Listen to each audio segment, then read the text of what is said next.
parler des transformations acide-base, on va d'abord parler des acides. Dans l'Antiquité, un acide, c'est une substance qui a un goût un petit peu piquant.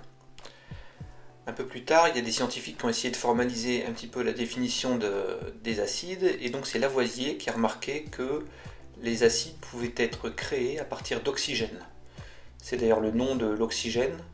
Oxy, c'est acide, et gène, ça veut dire engendrer, donc l'oxygène engendre des acides. Les combustions avec l'oxygène, notamment, peuvent produire certains acides. Un peu plus tard, c'est Arrhenius qui a donné une autre définition. Il a remarqué que les acides étaient donneurs d'ions H+, et donc que les bases étaient donneurs d'ions hydroxyle HO-. C'est Bronsted qui va formuler une nouvelle définition, et c'est celle-là qu'on retiendra en terminale. Un acide est donneur d'ions H+, et une base va accepter les ions H+. Donc retenez donc que un acide va donner des H+, et une base va capter des H+. Alors prenons l'exemple de ces deux espèces chimiques. Nous avons ici de l'acide éthanoïque, CH3COOH, et puis un ion hydroxyle, HO-. Cet acide éthanoïque, comme il est acide, il peut libérer un H+.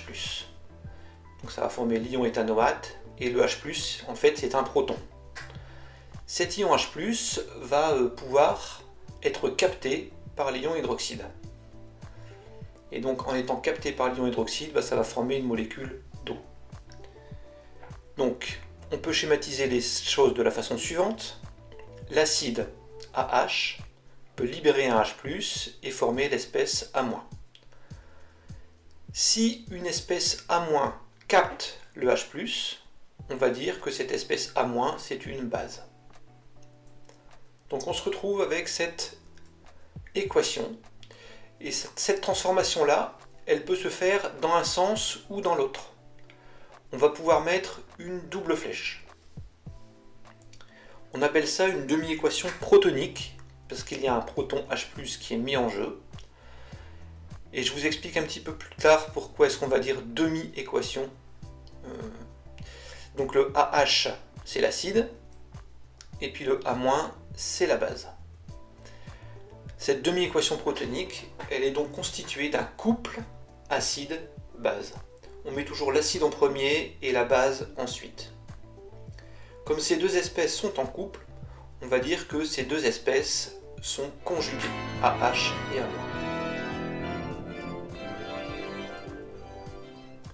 Il existe quelques espèces chimiques très douées qui savent faire les deux, donner des H+, ou capter des H+. On dit qu'elles sont amphotères.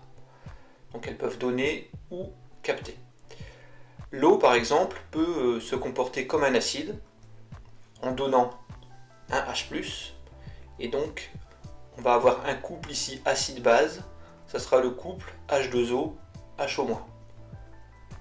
Alors H2O ici, c'est l'acide, mais l'eau, elle peut aussi capter un H+. H2O peut capter un H+, pour former l'ion H3O+. Ça veut dire que H2O est aussi une base. Donc on a un couple, ici, acide-base, H3O+, H2O. Et H2O est la base.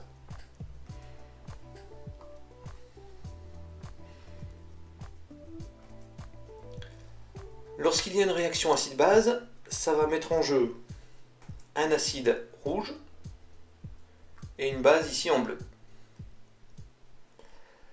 L'acide va libérer un H+, et la base va capter le H+.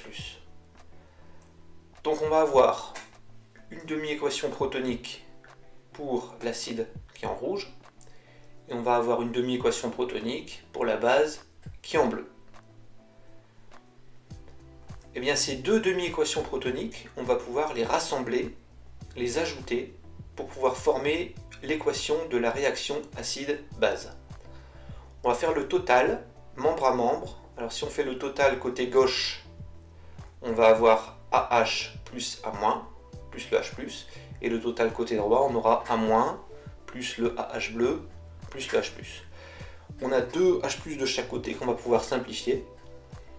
Et donc on se retrouve ici avec deux couples acide-base, le couple rouge, le couple bleu. Donc on a deux couples d'espèces conjuguées. Donc en fait, une réaction acide-base, ça mettra toujours en jeu deux couples différents. Donc 4 espèces en tout. Alors par exemple, on fait réagir de l'acide éthanoïque encore sur de l'eau. Donc l'acide éthanoïque va donner un H+ à l'eau. Donc si on écrit les couples, on va avoir ces couples-ci. Et donc dans les couples, on peut remarquer qui est l'acide, ici l'acide éthanoïque, et qui est la base. Ici, c'est l'eau qui va récupérer le H+, donc l'eau c'est la base. Alors on écrit les demi-équations protoniques. Donc l'acide éthanoïque libère un H+. Ce H+, il va être capté par l'eau, qui est la base. Et donc on va additionner membre à membre. Donc du côté gauche, on va avoir CH3COH plus H2O. Les H+ vont se simplifier de chaque côté. Et puis du côté droit, on aura CH3CO- plus H3O+.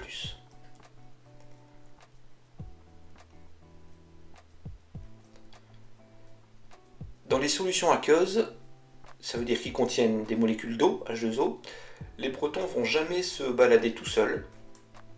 Ils vont toujours être captés par une molécule d'eau. Ils sont captés par la molécule d'eau parce que rappelez-vous que l'oxygène est un atome très électronégatif, donc l'oxygène de la molécule d'eau va attirer le H+ pour former l'ion H3O+, l'ion oxonium. Alors si on arrive à mesurer cette quantité d'ion H3O+, on va savoir combien est-ce qu'il y aura d'ion H+ dans la solution. Cette mesure, ça s'appelle le potentiel hydrogène, le pH. On peut calculer le pH à partir de la concentration en H3O+, puisque c'est la même chose, quantité d'H3O+, et quantité de H+, c'est la même chose.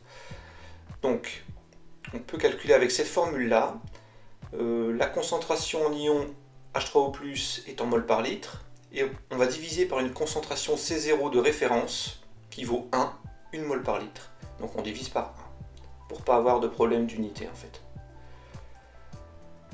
De la même façon, on peut calculer la quantité d'H3O+ à partir du pH. Et donc chaque fois que le pH va augmenter d'une unité, eh bien, on va avoir la concentration en H3O+, qui va être divisée par 10.